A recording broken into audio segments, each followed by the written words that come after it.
নমস্কার বন্ধুরা, পিঠার রান্নাঘরে আপনাদের সবাইকে স্বাগত। যে কোনো পুজোর সময় বিভিন্ন রকমের নাড়ু আমরা তৈরি করে থাকি, তার মধ্যে নারকেল নাড়ু হচ্ছে ফেমাস। পুজোর সময় তো নারকেল নাড়ু অনেক বানিয়েছি, আর সেই নারকেল নাড়ু বানানোর সময় নারকেল আর গুঁড়ো অবশিষ্ট ছিল, তাই দিয়েই আজ তৈরি করে নিলাম একটু অন্য ধরনের নাড়ু, আর সেটা খেতে নাকি অসম্ভব সুন্দর হয়েছে। তাই সেই নারকেল নাড়ুর রেসিপি আজ আমি তোমাদের সঙ্গে শেয়ার করব।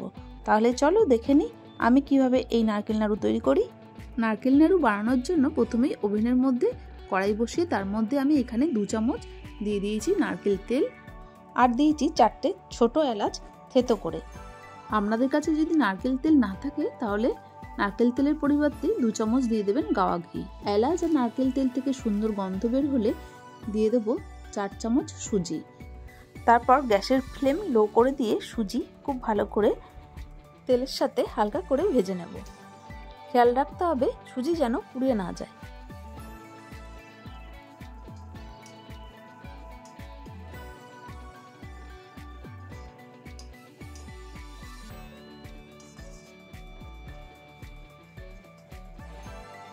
হালকা হাতে সুজি ভেজে নেব।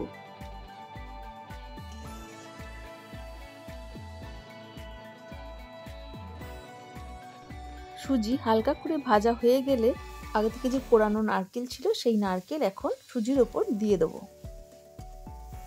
তারপর সুজির সাথে নারকেল খুব ভালো করে মিশিয়ে নেব। এর সাথে সাথে দিয়ে দেবো 1 চিমটের মতো নুন। মিষ্টি জিনিসে অল্প একটু নুন ব্যবহার করলে তার টেস্ট দ্বিগুণ বেড়ে যায়। নুন সুজি আর নারকেলের সাথে মিশিয়ে নেব। সুজি আর নারকেল একসাথে খুব ভালো করে নাড়াচাড়া করে যখন সুন্দর মিষ্টি গন্ধ উঠবে তখন দিয়ে দেব আখের গুড়। আমি এখানে 2টো নারকেল আর 4 চামচ সুজির জন্য 500 গ্রাম আখের গুড় ব্যবহার করেছি। প্রথমে অল্প গুড় দিয়ে ভালো করে মিশিয়ে নিয়ে তারপর বাকি গুড়টা দিয়ে আবার মিশিয়ে নেব।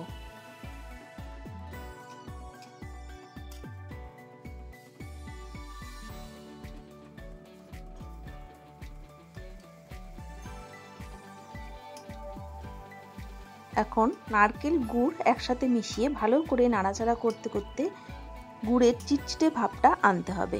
যতক্ষণ না আসবে ততক্ষণ পর্যন্ত নারকেল আর গুড় একসাথে নাড়াচাড়া করে যেতে হবে।